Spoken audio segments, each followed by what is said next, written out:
Hi, I'm Jimmy, and I'm dying to play games. And today I've been playing Crash Bandicoot N'Sane Trilogy. Let's roll the intro. Let's play some games. I'm dying to play games. Dying to play games.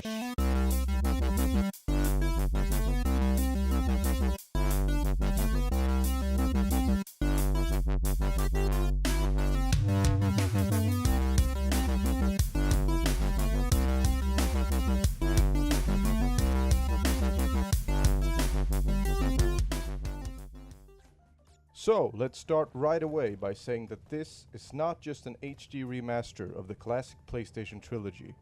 This is a full-blown, from-the-ground-up remake, packaged neatly together to make one cohesive collection with over 100 levels across the three games, remade with graphics to die for, a soundtrack so blissful, and replayability for years. First up, Crash Bandicoot.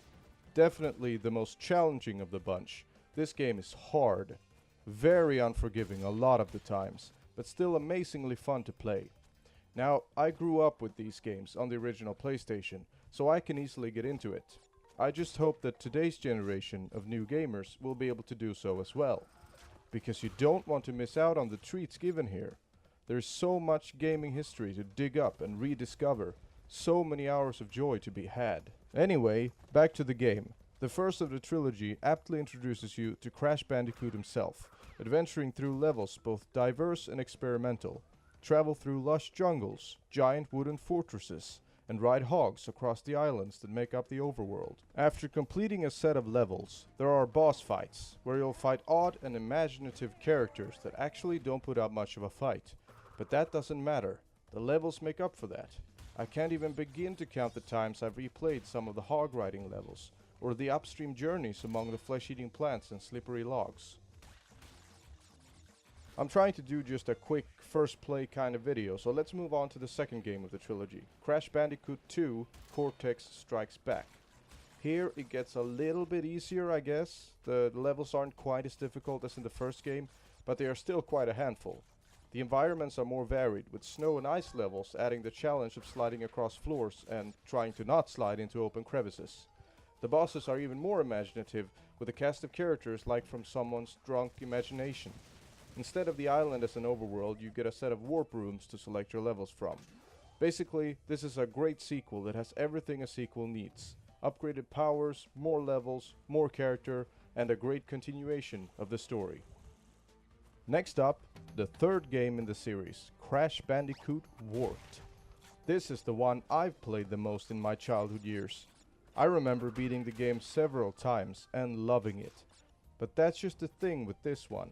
It's a lot easier than the previous titles, and the challenge is kind of missing from many of the levels, especially in the first half of the game. It's not bad by any means, but if you're looking for a challenge to follow up the second game with, this is kind of lacking. But anyway, this game is still great. Like in the previous games, the levels are very varied, featuring tiger riding atop of walls, motorcycle racing, running from dinosaurs, infamous water levels, and also jet ski riding. Variety's the very spice of life. This game gets that. I also got to give it to them for having a great recurring cast of bad guys over these three games. They are both mean and funny, like in a cartoon.